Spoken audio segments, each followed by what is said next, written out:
C'est une tempête d'une rare violence, la plus forte depuis 50 ans. Avis de tempête. Avis de tempête. Alerte météorologique prévenant d'une violente tourmente politique. Contre la vie chère, une grève insurrectionnelle se déclenche dans tout le bassin minier. Saccage des machines et incendie. L'agitation s'était étendue aux mines du Nord. Un vent de colère souffle sur le pays. Du coup, j'étais furax, j'étais en train de danser, en train de courir partout, en train de gueuler les slogans. Des siècles d'injustice et d'oppression, des éternités de mépris envers les soumis et les pauvres ont préparé l'ouragan.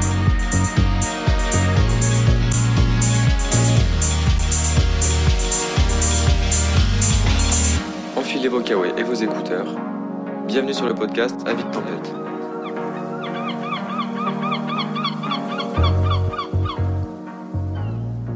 Avis de tempête saison 2, épisode 12, les pratiques naturalistes au service des luttes. Rencontre avec les naturalistes des terres. Nous sommes des naturalistes, scientifiques, juristes ou amateuristes, débutantes ou confirmées, sympathisantes ou praticiennes. Nous sommes au premier rang du triste spectacle de l'appauvrissement des écosystèmes, de la disparition des prairies naturelles, du drainage des zones humides, des conséquences de l'intensification agricole. Nous comptons les oiseaux, les papillons ou les chauves-souris pour documenter l'état de leur population. Nous militons pour protéger des petites poches précieuses d'habitat. Nous documentons des listes rouges d'espèces menacées, toujours plus fournies, mais peu efficientes. Nous transmettons notre émerveillement aux petites et aux grandes lors de sorties naturalistes, avec l'espoir d'en faire des complices reliés à la vie sauvage. Hélas, les forces extractivistes ne faiblissent pas. Face à un enjeu de développement de territoire, un potentiel profit économique, un conflit d'usage quelconque, le vivant est et reste le dernier des soucis. Nous vivons une époque profondément anthropo-narcissique. Les poissons sont des stocks, le chevreuil un gibier. La jeune pousse sauvage, une adventice, la coccinelle une auxiliaire, la forêt une ressource. L'utilité justifie la protection. La domination sur le vivant est totale et systématique. Même nos lois visent à reconquérir la biodiversité. Et nous, naturalistes, amateuristes ou professionnels, nous nous contenterions de militer en comptant de manière presque superfétatoire les derniers trachéoréiards, mélibés ou grands hamsters. Nous refusons ces états de fait. Nous sommes convaincus que le geste naturaliste ne doit pas se résumer à la seule contemplation ou à l'inventaire du désastre. Nous pensons que le naturalisme peut revêtir un caractère plus collectif, devenir un savoir partagé et accessible. Il est un outil puissant dont chacune doit pouvoir s'emparer dans une perspective de lutte locale. Connaître les vivants autour de soi est essentiel pour se lier plus fortement à son territoire, transformer son attention et activer les résistances. Nous appelons à un naturalisme qui soit aussi un levier d'action et d'engagement collectif, qui diffuse au-delà des cercles d'experts. Le lien sensible que nous avons avec les êtres vivants et leurs écosystèmes fait de nous des alliés nécessaires et précieux dans leur défense. Des alliés dont le mode d'action doit se réinventer pour jouer pleinement son rôle. Ces quelques phrases sont parues dans une tribune, l'appel des naturalistes des terres. Pendant le mois d'avril 2023, nous sommes allés aux rencontres fondatrices du collectif, réunissant des naturalistes de toute la France. Nous avons discuté de la façon dont les naturalistes pouvaient se politiser et contribuer aux luttes locales en cours, en mobilisant leur savoir et expertise. Mais en discutant avec plusieurs d'entre eux, on se rend bien compte qu'il ne s'agit pas là d'une coordination purement militante, ayant vocation à mobiliser leur outil, celui de l'inventaire du vivant, au service de l'abandon de projets inutiles. Le naturalisme est un monde en soi, un monde peuplé. On voit que la science moderne n'a pas réussi, à cet endroit, à destituer l'émerveillement que la connaissance des autres formes de vie suscite. Les naturalistes recèlent en eux un amour profond pour le vivant, qu'ils ont su nous faire ressentir pendant ces quelques entretiens. On espère que ces discussions avec celles et ceux qui veillent sur le vivant vous donneront, à vous aussi, le goût de connaître mieux les vivants qui vous entourent. Je suis Maxime, ornithologue et écologue indépendant et membre du collectif Naturaliste des Terres. Moi, je suis devenu ornithologue, en tout cas passionné des oiseaux, dès l'enfance par mon père, qui était lui-même passionné des oiseaux, pas uniquement des oiseaux, qui est décédé très jeune, donc j'ai malheureusement pas pu bénéficier de son apprentissage autant que je l'aurais souhaité, mais c'est vraiment un héritage pour moi. Et ensuite, j'ai rencontré plusieurs autres personnes passionnées. Quand j'étais jeune, notamment mon meilleur ami qui a le même âge que moi. Et partager une passion à cet âge-là avec un copain, forcément, ça fonctionne. Et donc moi, les oiseaux ont toujours fait partie de mon environnement évident, quoi. Alors que d'ailleurs, j'ai habité en ville. Mais justement, j'ai beaucoup apprécié aussi comprendre le fonctionnement des oiseaux dans un milieu urbain, la manière dont ils ont créé plein de nouvelles inventions pour vivre, pour occuper cet espace créé de toutes pièces par les humains. Donc c'est tout aussi passionnant. Et j'ai l'impression d'avoir un œil naturaliste depuis tout petit. En tout cas, j'ai un peu baigné là-dedans. Et par conséquent, j'ai du mal à envisager peut-être le territoire comme quelqu'un de non naturaliste. En tout cas, moi j'ai toujours, si tu veux, même en plein cœur de la ville, je vais détecter tous les oiseaux qui chantent, je vais entendre ça presque plus que le bruit des voitures. Donc du coup, c'est vraiment un truc qui est présent en permanence chez moi. Par contre, moi je vais en Haute-Loire depuis que je suis tout petit, toutes mes vacances, etc. Et pour moi, c'était un peu, depuis que je suis petit, le must du sauvage, parce qu'il n'y a pas beaucoup de densité d'habitation, maisons isolées. Voilà. Et en fait, en apprenant un petit peu mieux autre chose que les oiseaux, justement, mais notamment tout ce qui est flore, forêt, etc., j'ai fini par comprendre, à mes 20-25 ans, en fait, c'est un milieu complètement artificiel, avec que des plantations de résineuses que je prenais pour des forêts sauvages étant petit. C'était des tristes plantations à perte de vue, monospécifiques ou presque, que la plupart des prairies, en fait, elles étaient tristement amendées, sauf quelques-unes. Et d'ailleurs, la plupart des oiseaux que je voyais depuis tout petit ont disparu. Et du coup, ce paysage, je vois encore beaucoup de gens qui, quand ils viennent, sont fascinés par la beauté des lieux. Et moi, en ce moment, malheureusement, j'y vois une immense tristesse parce que je ne peux pas ne pas voir tout ce qui a disparu. La pigrèche grise, dont j'avais 4-5 couples autour de chez moi quand j'étais petit, j'en ai pas vu depuis 7-8 ans. Les tariers des prés, c'était les oiseaux les plus communs dans les pâtures. Il n'y en a plus. J'ai un couple encore cette année à proximité de chez moi. Et pour le coup, là, il n'y a pas eu beaucoup d'arrivées pour compenser dans ces milieux-là. Et en plus de ça, des espaces qui ont été quand même assez chassés, et du coup, dans lesquels il n'y a plus non plus beaucoup de mammifères sauvages. Donc, malheureusement, par endroits, cet œil naturaliste, je pense, peut générer une tristesse que ne vont pas voir des néophytes épatés par une nature en apparence encore magnifique. Et ce silence qui nous guette, si on n'y prête pas attention, on ne le voit pas, on ne le sent pas venir et il arrivera avant qu'on s'en rende vraiment compte. Et puis, je dirais que moi, c'est vraiment... en 2014, je date parfois, j'ai du mal, mais que je me suis fatigué de faire des sorties, des balades... En Seine-et-Marne, je passais beaucoup de temps en Seine-et-Marne, c'était mon terrain, on va dire. Et fatigué de voir de moins en moins d'oiseaux. Vraiment de faire des balades déprimantes. De rentrer en ayant l'impression d'avoir quasiment rien vu, en ayant l'impression, mais où sont les oiseaux là? Effectivement, ça commence à être inquiétant. Même si certaines espèces se portent mieux, clairement, on voit plus de rapaces qu'avant, on voit plus de hérons qu'avant, on voit plus de grands négrets qu'avant, certes. Mais la masse des oiseaux communs, des champs, et puis même des forêts, et puis des villes, parce que du coup, c'est arrivé au même moment où à Paris, les moineaux déclinaient, voire disparaissaient. De fait, aujourd'hui, on n'en voit quasiment plus. Là, je me suis dit, bon, c'est cool de compter. Maintenant, il faut trouver aussi d'autres manières d'être naturaliste, quoi. Alors, ce week-end, c'est les premières rencontres des naturalistes des terres. Qu'est-ce que c'est ce collectif des naturalistes des terres qui est né tout récemment, à la fin de l'année 2022 ?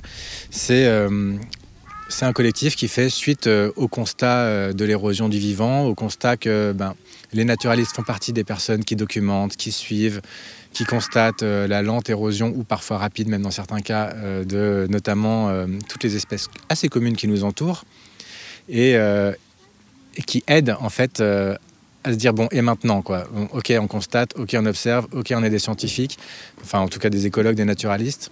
Maintenant, est-ce qu'on peut... éviter de sombrer dans l'éco-anxiété et être dans l'action.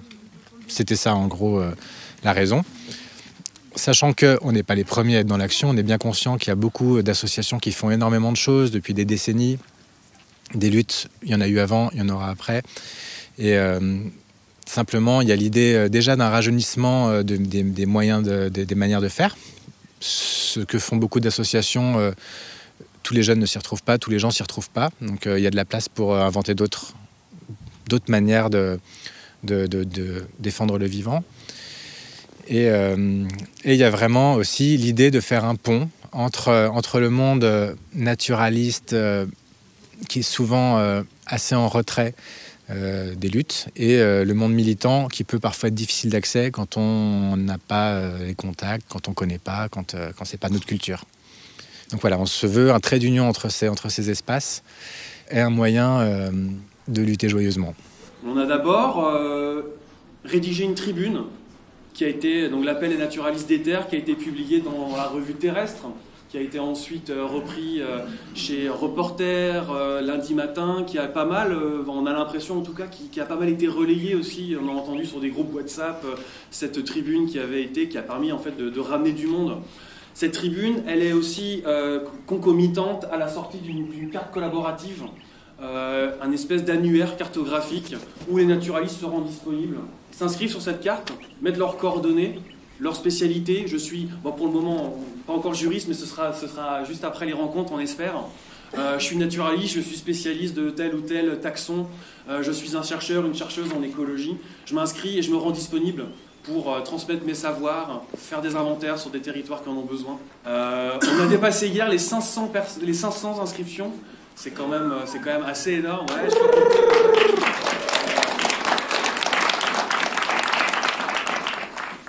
Actuellement, le mouvement écologiste fait face quand même à une répression quand même hallucinante.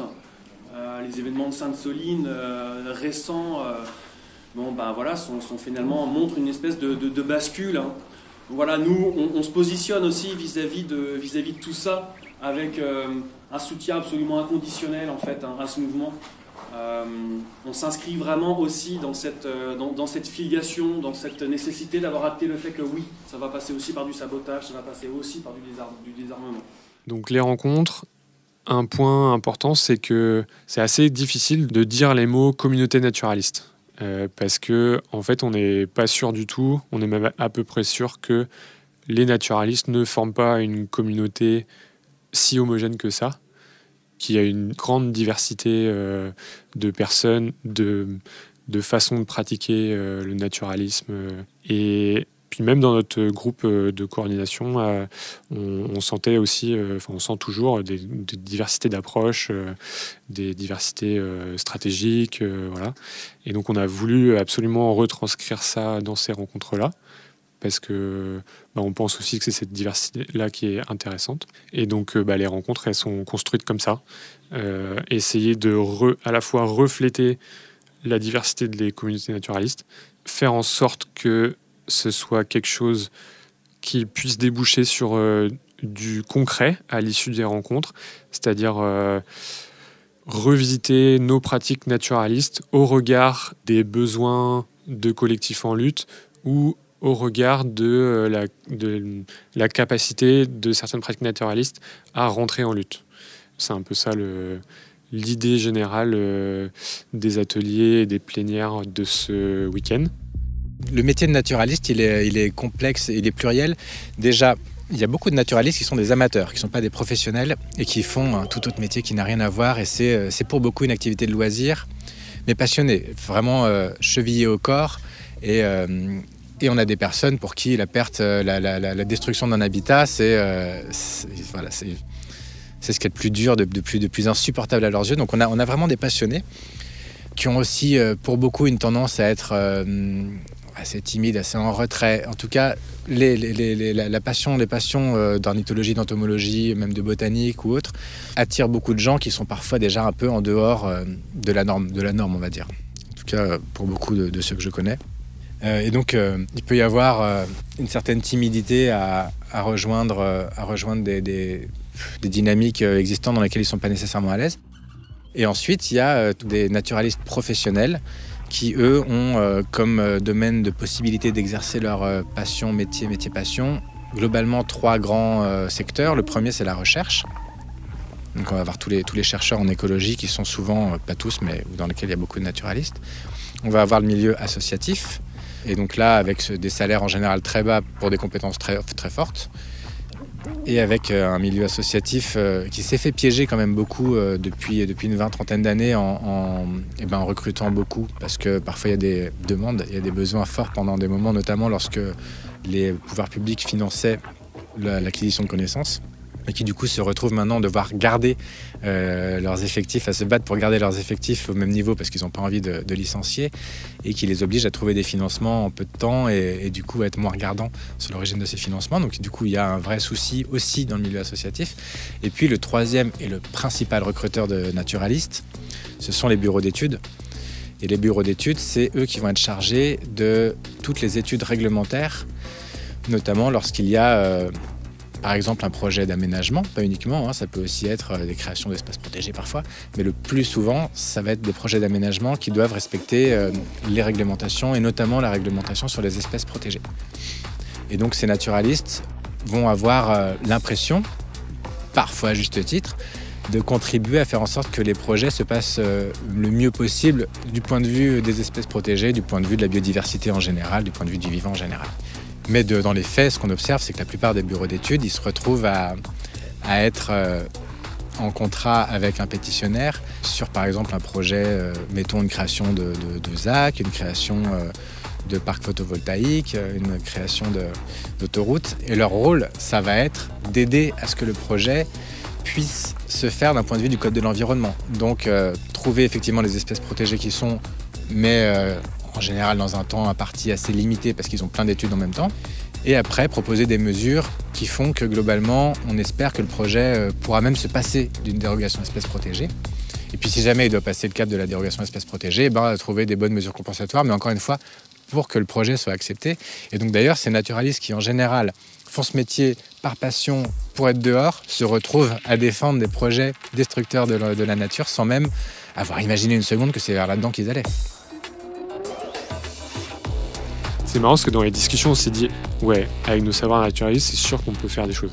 Par exemple, on a commencé à refaire même de la bibliographie naturaliste. Donc on s'est replongé dans nos bouquins, dans nos études scientifiques, les nôtres ou celles qu'on peut trouver d'autres chercheurs, etc. Et finalement de lire ce qu'on apprenait, mais au regard d'une perspective révolutionnaire et de lutte. Et ça, en fait, ça nous a... Enfin, c'est trop bien à faire, quoi. Typiquement, par exemple, le muscardin, c'est un petit mammifère qui hiberne l'hiver, d'octobre à mars-avril. Et du coup, dans une perspective juridique, c'est une espèce protégée, en l'occurrence, et il y a interdiction de détruire des individus d'une espèce protégée. Or, souvent, avec des espèces de faune, on peut nous rétorquer en face « Oui, mais tel oiseau, il est protégé, mais quand on va démarrer les travaux, ça vole, il va fuir. » Et voilà quoi. Et finalement, ça peut passer. Or là, le muscardin, il hiberne, donc on sait que d'octobre à avril, s'il y a un chantier, s'il y a des machines, c'est de fait, on n'a même pas besoin de le prouver, il va être détruit. C'est presque, il est aussi immobile qu'une plante, quoi. Ça marche bien avec les plantes protégées parce qu'elles n'ont pas de capacité de fuite. Et du coup, s'il y a des machines, c'est destruction d'espèces protégées évidente de fait, quoi. Et là, de relire la biologie du muscardin avec ça en tête, on se dit « Ah ouais, mais en fait, l'hibernation du muscardin, c'est un élément de protection d'un site, d'un espace naturel, au moins d'octobre à avril, quoi. » Et du coup, ça illustre aussi le fait qu'on n'a pas du tout cette culture-là, et qu'en fait, quand on nous demande « Tiens, qu'est-ce qu'on pourrait faire avec nos savoirs naturalistes ?» on bute, mais alors de fou, quoi. Donc évidemment, là émergent des choses, refaire des barrages comme le font les castors, créer des mares pour inviter des batraciens qui viendraient spontanément, et du coup, comme ils sont tous protégés, ça permet d'enclencher des recours juridiques. Mais c'est nous qui les avons invités en créant des espaces, c'est hyper intéressant. Ça commence à fourmiller un peu d'idées là, mais au début, quand on en parle entre nous, notre imaginaire est hyper pauvre, quoi. Eh bien, tout a commencé l'été dernier. un copain nous parle d'aller creuser des mares à Grenouille sur le quartier libre des Lentillères. Et ça fait un moment que j'entends parler de ce quartier. Et je me dis, c'est l'occasion rêvée pour aller sur ce quartier, puisque je suis en BTS Gestion Protection de la Nature, que des mares, j'en entends parler dans mes cours, mais ça reste théorique. Et donc là, rendre ça réel, c'était hyper intéressant. Donc on est allé à un premier chantier d'été sur le quartier des Lentillères. Donc il faut savoir que ce quartier-là, c'est un quartier à Dijon qui est autogéré et qui fait 8,5 hectares. Et sur ce quartier, il y a 2 hectares qui sont menacés. Et donc l'idée derrière creuser une mare à Grenouille, c'est de partir du principe que toutes les zones humides sont protégées et tous les amphibiens sont protégés par la loi.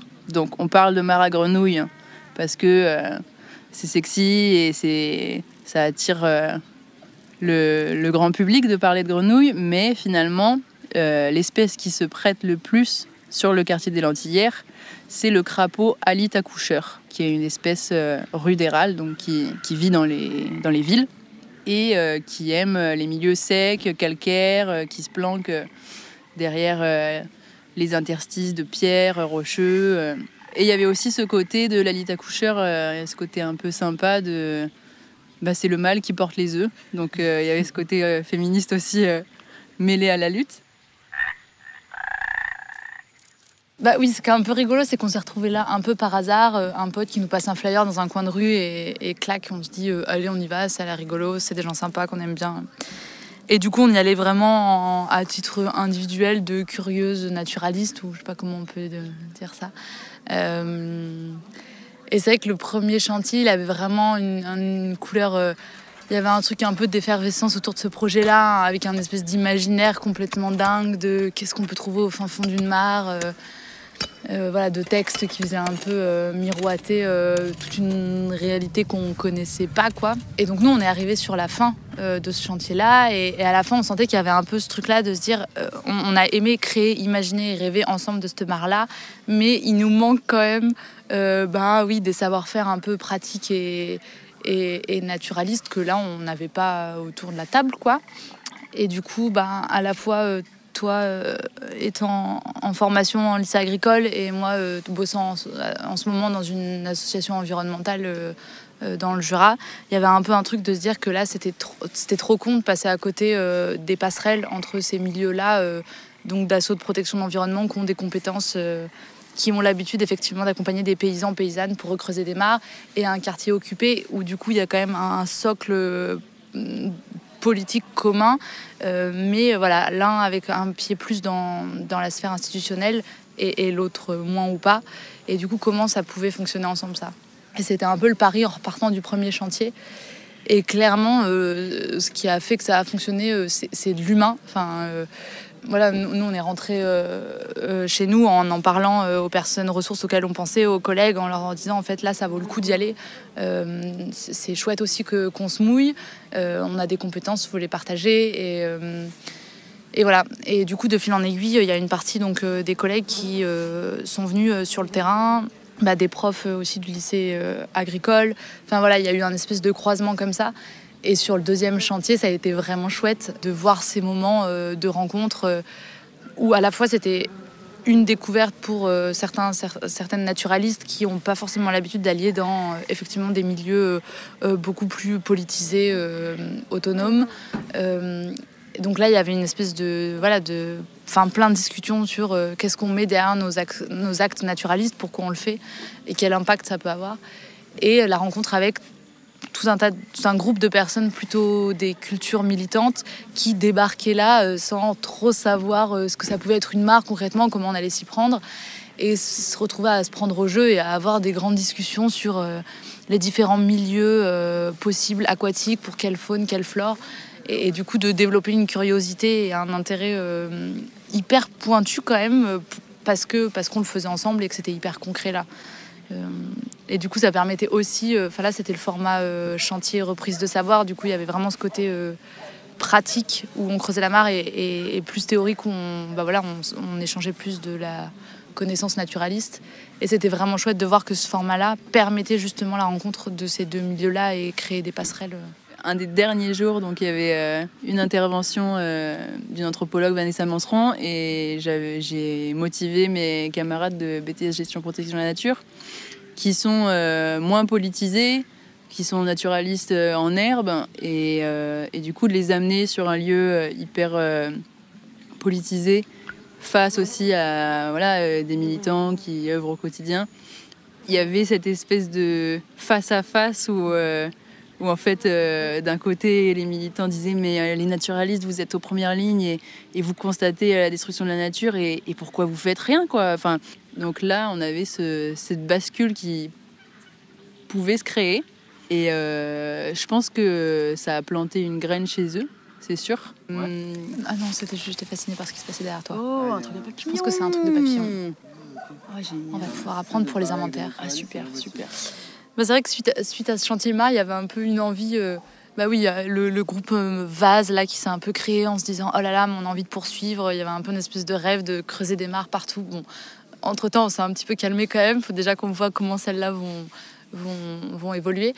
Mais en tout cas, oui, les personnes qui habitent le quartier nous ont fait remonter que clairement ça avait fait jouer un truc de ah oui, c'est pas des naturalistes qui sont juste venus passer pour eux leur petit plaisir d'observer quelques oiseaux et quelques papillons, mais qui avaient il y a des naturalistes qui sont venus parce qu'ils voyaient un intérêt à faire ça ici. Et du coup, suite à ça, il y avait l'idée de se dire mais et si on n'imaginait pas des grands inventaires participatifs sur le quartier pour poursuivre la rencontre entre plutôt naturalistes et militantes. Et du coup, là, prochainement, on organise ça, un 18h naturaliste, donc une partie en nocturne pour les Kiro et compagnie, et une partie matinale le matin. Et donc là, l'idée, c'est aussi de se dire comment des naturalistes peuvent transmettre leur savoir en termes d'inventaire aux personnes qui vivent sur le quartier et qui pourront derrière, en fait, être les premières à inventorier ce qu'ils ont devant leur porte, ce qu'ils ont au quotidien chez eux. Et c'est chouette de voir que ça commence à prendre dans le quartier et qu'il y a des personnes qui, je pense, avaient une affect pour ces espèces et ces milieux fortes, mais sans forcément avoir besoin de le nommer, ce qui est aussi hyper chouette et peut-être que dans le milieu naturaliste, on aurait aussi besoin de se détacher de ça. Mais en tout cas, de se dire que ça continuait de nouer ces ponts-là et c'est chouette. Je vais juste distribuer la parole à 3 collectifs qui ont été ou qui sont en lutte avec un volet, une sensibilité naturaliste. Et donc j'ai envie de commencer par Jasmin. Naturaliste qui a fait partie de toutes les personnes qui ont lutté victorieusement contre le projet d'aéroport de Notre-Dame-des-Landes. Et évidemment, les naturalistes en lutte sont de toute évidence une source d'inspiration pour nous ici lors de ces rencontres. Et est-ce que tu peux nous dire en quelques minutes contre quoi vous vous êtes battus et quel rôle ont tenu les naturalistes ? Non, mais contre quoi on s'est battu? Contre un projet d'aéroport. C'était une idée qui flottait dans l'air des réseaux naturalistes en Bretagne en général et dans l'Ouest. Jusqu'au moment de l'opération César, la première tentative d'expulsion de la ZAD qui a en réalité donné naissance au mouvement tel qu'on le connaît. Et là, ça s'est cristallisé, on a lancé ça pour faire un inventaire de tout ce qui vit sur la zone, avec une bande de naturalistes. Du coup, dans nos rêves, il y avait bloqué le projet d'aéroport par un recours juridique par rapport aux espèces protégées. On a pu ralentir le projet d'aéroport jusqu'à sa mort et les recours juridiques ont joué dedans. Il y a aussi créé de l'affinité entre les êtres humains et les autres, et ça a pas mal marché. Et c'est un des plus beaux moments de ma vie, c'est le passage entre les premières années de la ZAD, avant l'opération César, où je faisais des inventaires naturalistes en catimini, et où il y a des militants qui m'ont fait « Tu vas pas ralentir le projet en comptant des fleurs », quoi. Mais vraiment, j'avais l'humiliation. Et la première manif après le démarrage des naturalistes en lutte, où comme il n'y avait pas de drapeau permis pour la lutte, et les gens avaient des masques de tritons, de campagne en amphibie et tout ça, quoi, comme en guise de drapeau. Jusqu'en 2018 où il y avait le triton marbré de 18 mètres de long qui était assez stylé. Voilà. Je crois qu'en termes de zone rurale ordinaire, il n'y en a pas qui a été aussi couvert d'inventaire croisé, parce qu'il y a entomos, chiroptères, oiseaux, plantes. Il y a quelqu'un qui a fait les mixomycètes. Voilà, l'analyse du paysage. L'analyse du paysage, voilà, il y a... C'est une belle aventure du fait qu'on ait su travailler collectivement. Et c'est le collectif qui nous a vraiment emmenés, quoi, qui nous a poussés, qui nous a portés.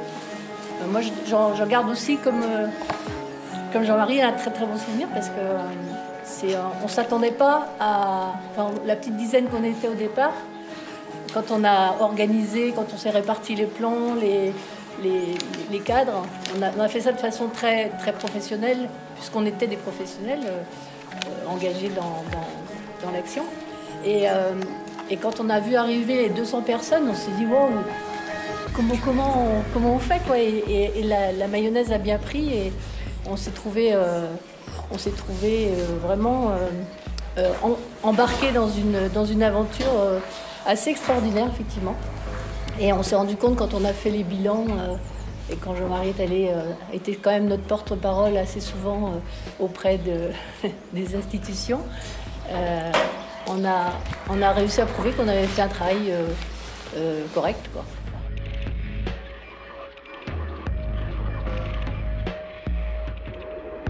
Moi, je m'appelle Merle. Je vis en territoire rural, je vis en Deux-Sèvres. Je suis arrivé en Deux-Sèvres il y a 3 ans maintenant. Et en fait, comme j'ai toujours été urbain, j'avais un rapport au vivant qui était proche de zéro. En tout cas, j'avais pas de sensibilité développée sur cette question-là. Et en arrivant en Deux-Sèvres, du coup, ça a été un peu pour moi la découverte de ce que c'est que de cohabiter avec d'autres espèces vivantes, sachant qu'en plus c'est pas le territoire le plus favorable aux non-humains. Et donc voilà, donc du coup c'est comme ça que j'ai commencé d'abord à m'intéresser aux oiseaux de mon jardin, puis à m'intéresser aux oiseaux de la plaine d'à côté. Et de fil en aiguille, j'ai rejoint l'association d'ornithologie du département. Et j'ai commencé du coup à me former comme ça. Et puis petit à petit, je me suis rendu compte qu'en fait ça a transformé complètement le rapport à mon quotidien. De connaître les espèces, de pouvoir identifier les espèces d'oiseaux, et que d'un coup ça venait ouvrir un rapport à mon territoire complètement nouveau, et qu'une plaine agricole qui semblait vide, en fait elle devenait remplie, et que d'un coup c'était tout un rapport à ma curiosité et un peu mon émerveillement qui changeait. Et du coup, je me suis rendu compte que ça, c'était politique. Et qu'il y avait moyen de le transformer en quelque chose qui permet de s'ancrer dans un territoire et qui permet de le comprendre et qui permet d'avoir envie de le défendre. Et donc ensuite, comme du coup, maintenant je suis ornithologue, j'ai pu côtoyer au sein de l'association des ornithologues qui sont devenus mes amis, qui m'ont formé beaucoup. Et du coup, ça m'a toujours très vite interrogé de trouver que quand on est ornithologue aujourd'hui ou quand on est naturaliste, on va être expert d'un groupe taxonomique qu'on va connaître scientifiquement, mais que du coup il y a comme un décalage entre la connaissance scientifique qu'on a d'un groupe taxonomique et d'un territoire et en fait un rapport sensible.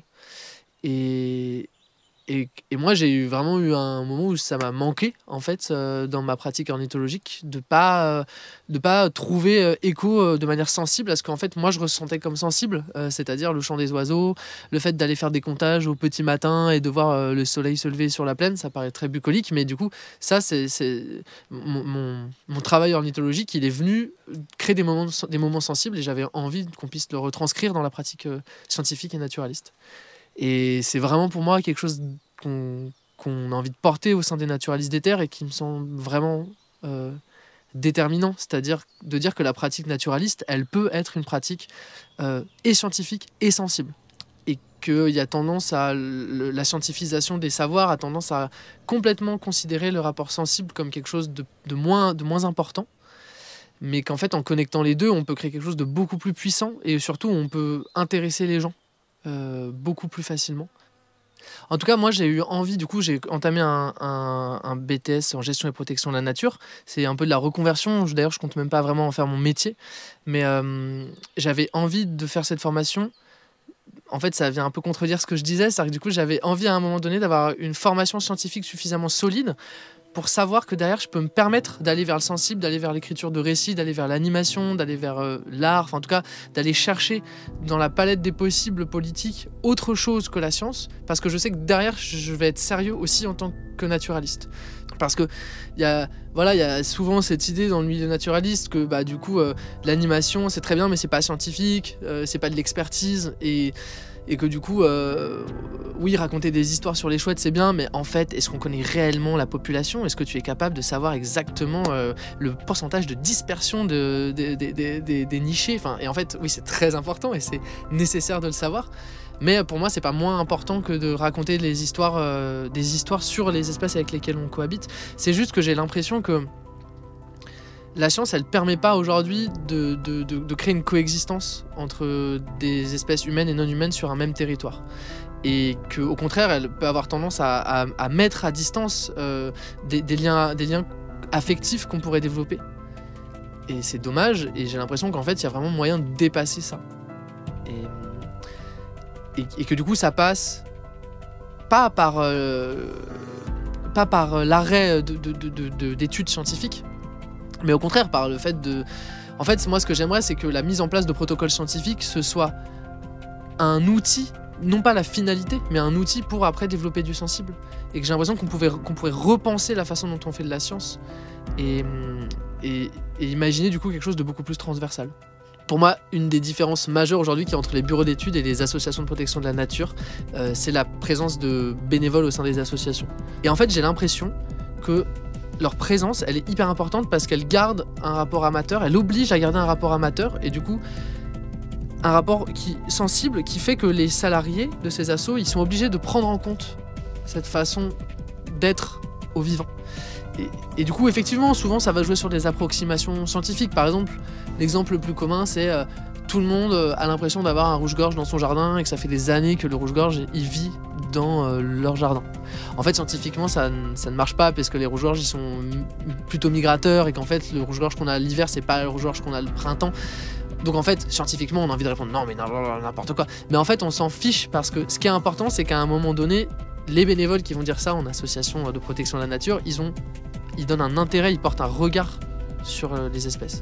Il y a un truc dont je me suis rendu compte avec la pratique naturaliste et la connaissance naturaliste, c'est qu'en fait, en réalité, ça transforme complètement ton rapport à ton quotidien, dans le sens où c'est comme si d'un coup, tout autour de toi, en permanence, tu avais conscience d'autres façons d'être et de vivre.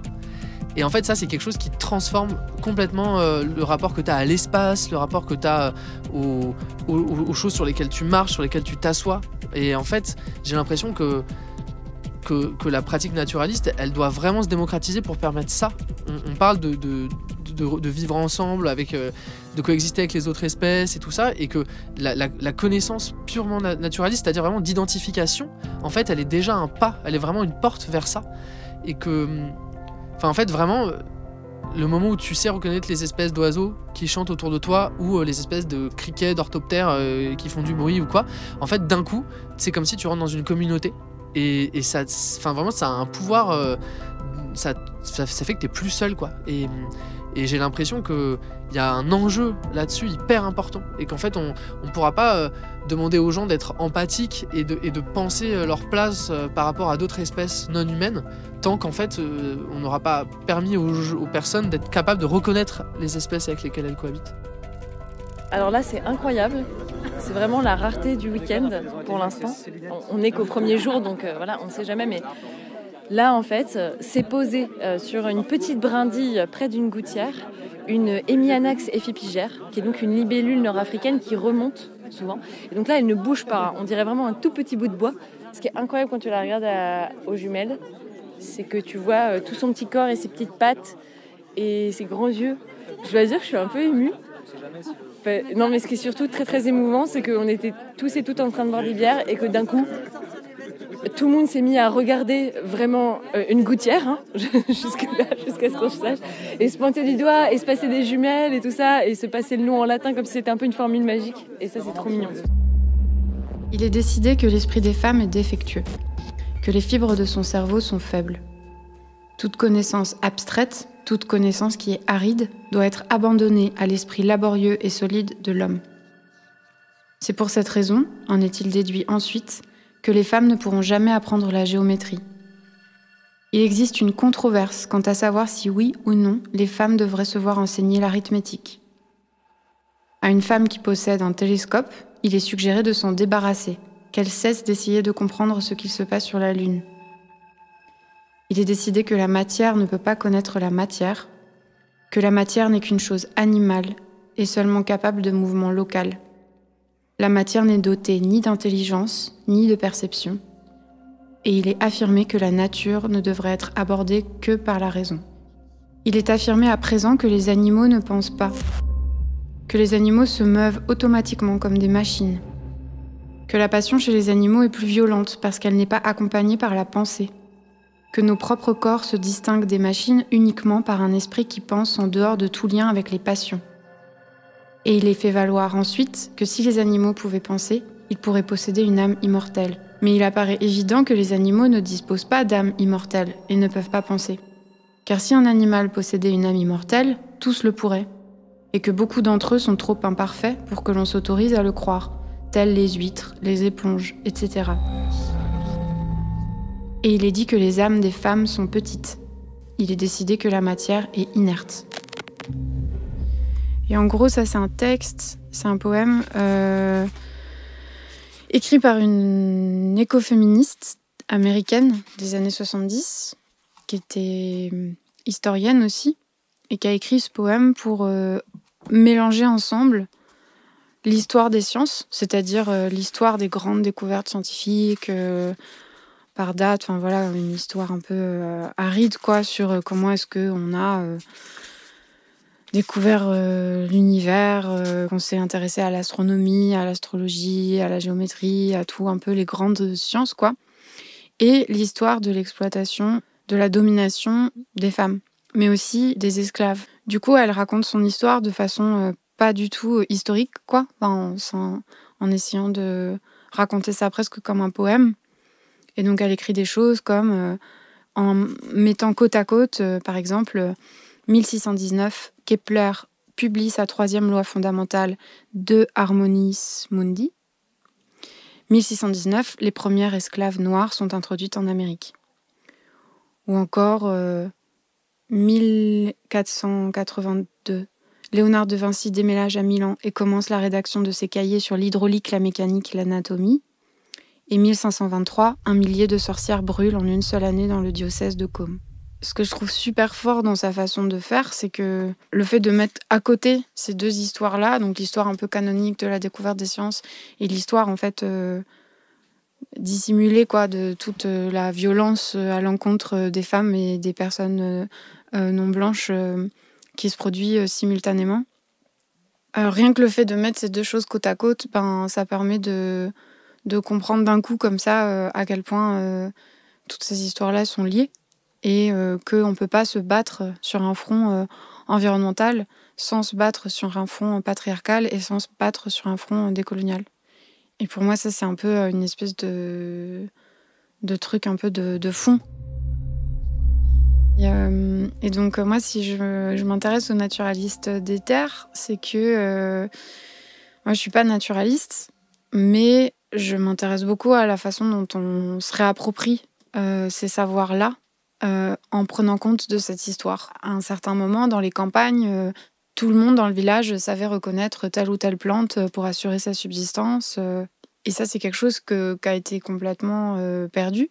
Et en parallèle de cette perte, d'un côté, d'une histoire populaire sur la reconnaissance des espèces qui vivent autour de nous, quoi, a eu lieu la spécialisation toujours plus forte de savoirs scientifiques, techniques dans les universités, du type du naturalisme professionnel. Du fait qu'on a toujours associé la science à une forme d'objectivité neutre, qui n'aurait pas de passion, qui n'aurait pas d'histoire.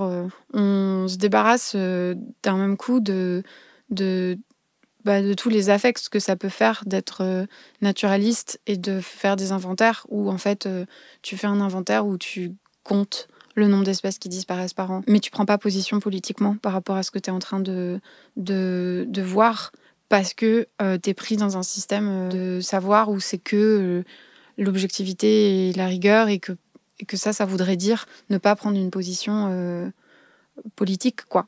Pour moi, les naturalistes des terres, c'est une façon très concrète de se dire comment est-ce que réfléchir à comment est-ce qu'on peut remettre ces savoirs-là au service des luttes et des gens, et pas au service des grandes entreprises qui veulent construire des projets dont personne ne veut. Forcément, quand tu mets ces services, ces savoirs au service des luttes, ça te pose la question de comment est-ce que tu vas transmettre à des gens qui connaissent, qui n'ont pas tes connaissances à toi, comment tu vas transmettre tes savoirs. Et donc ça repose la question de se rendre compte de ce qui vit sur le territoire et qui entremêle aussi comment est-ce que ça pourrait être détruit. C'est se reposer la question de savoirs un peu ancestraux aussi. Avant, tu n'avais pas besoin d'un naturaliste pour te montrer c'est quoi des espèces différentes de champignons. Du coup, c'est reconnecter aussi avec des savoirs populaires. Et c'est aussi se mettre en contact avec des gens, des habitants d'un lieu à partir de choses assez simples ou qui fait facilement commun, quoi. Là, dans les haies, là, il y a un alignement de pruneliers qui ont presque terminé leur floraison. Et il y a un alignement derrière de robiniers qui a pas du tout encore commencé à faire des feuilles. On pourrait dire aussi qu'il y a un prunelier et un robinier. Parce que c'est des espèces qui drageonnent, c'est-à-dire il y a des bourgeons qui naissent n'importe où sur les racines. Ce qui permet, à partir d'une seule graine, d'avoir vraiment toute une haie, voire d'envahir un champ tout entier. On a potentiellement un seul individu sur toute la haie. Là, sur cet alignement-là, ça doit être un robinier sans doute. Et là, sur les pruneliers, je vois qu'il y en a, ils sont à différents stades de floraison, ce qui suppose différents individus. En fait, j'ai l'impression que quelque chose qui m'importe au sein des naturalistes des terres, c'est qu'on arrête de se penser comme observateur de ce qui serait la nature, ou témoin de l'évolution de la nature, mais que du coup, on soit partie prenante de ça. Et pour moi, du coup, la mise en récit, la mise en rituel, elle permet ça. C'est aussi pour ça que nous, au sein des naturalistes des terres, on a un peu la filiation avec les naturalistes en lutte, mais on verra ce que ça va donner collectivement et ce qu'on décide, mais pour moi ça aurait du sens par exemple d'avoir des naturalistes en manifestation qui sont masqués avec des masques d'espèces d'oiseaux ou de reptiles ou d'amphibiens. Et que du coup j'ai l'impression qu'il y a nécessité à remettre du rituel. C'est pour ça quand je parle de mise en récit en fait c'est ça, à te raconter des histoires et à ritualiser des façons de penser et d'être pour du coup être dans quelque chose qui tient de la coexistence, de la cohabitation, et pas simplement d'un regard d'observateur sur les choses, quoi. J'ai l'impression que sur les dernières luttes qui a pu avoir lieu, notamment celle contre les méga-bassines, par exemple la présence de l'outarde canepetière, elle est hyper importante. Et ce qui est intéressant, je trouve, c'est que du coup, les cortèges qui portent l'effigie de l'outarde canepetière, en fait, à chaque fois, l'effigie de l'outarde, elle va devenir pendant la manifestation un point de rendez-vous. Elle va aussi en fait donner du courage parce que c'est un peu l'outarde qui nous guide, qui va guider les cortèges. Et du coup, on se rend compte que là, en fait, on est un peu dépassé par l'iconographie qu'on crée nous-mêmes. Où en fait, du coup, cette effigie de l'outarde, d'un coup, elle prend vie un peu indépendamment de nous, en fait. Enfin, il y a quelque chose de cet ordre-là. Et je pense que ça a du sens aujourd'hui de cohabiter avec des espèces étendards, d'en faire des alliés de la lutte, quoi, et pas simplement dans un rapport utilitaire de contre-expertise ou de dérogation d'espèces protégées, mais d'en faire vraiment un allié de la lutte au même titre qu'un autre camarade, en fait. Et du coup, nous, les naturalistes des terres, on a vocation à rejoindre les luttes et à pouvoir apporter nos pratiques et nos savoirs sur des luttes contre les aménagements du territoire, des luttes locales. Et donc on était présents, c'était une des premières manifestations où on était présents en tant que collectif, là, la dernière manifestation contre les méga-bassines. Et on a proposé le dimanche des balades naturalistes Le matin, c'était balade ornithologique et l'après-midi, c'était balade sur l'eau et du coup sur les milieux humides autour de Melle, donc les amphibiens surtout, et la flore de milieux humides. Et moi, je me suis occupé de la balade ornithologique. Et donc, il y avait 50 personnes le dimanche matin qui attendaient à 10h pour aller faire le tour de l'arboretum de Melle. Et en fait, on était tous et toutes en état de choc par rapport à la manifestation de la veille. Et en fait, ce qui a été fou, c'est que de passer tous ensemble 3 heures à écouter les oiseaux, il y a eu en fait quelque chose de l'ordre du soin que j'aurais jamais pensé possible avec la pratique naturaliste. C'est-à-dire qu'après tout ce qu'on avait vécu, de passer tous ensemble 3 heures à juste écouter des oiseaux, à essayer de les identifier et à s'arrêter, juste comme ça, au milieu de l'arboretum, pour écouter des piafs, il y a eu un effet ça nous a ancrés à fond. Et en fait, on est tous et toutes ressortis de ces 2 heures vraiment apaisés. Et j'ai recroisé des gens qui ont participé à la balade ornitho la semaine d'après et qui m'ont dit, en fait moi je l'avais ressenti mais j'avais pas débriefé avec eux, et tout le monde m'a dit mais en fait ça nous a fait un bien de fou. Et en fait je me suis rendu compte que il y avait aussi dans l'attention que demande la pratique naturaliste aux autres espèces vivantes, il y avait quelque chose de l'ordre du soin, de l'ordre de l'ancrage, et j'avais pas imaginé que c'était possible avant cette balade là.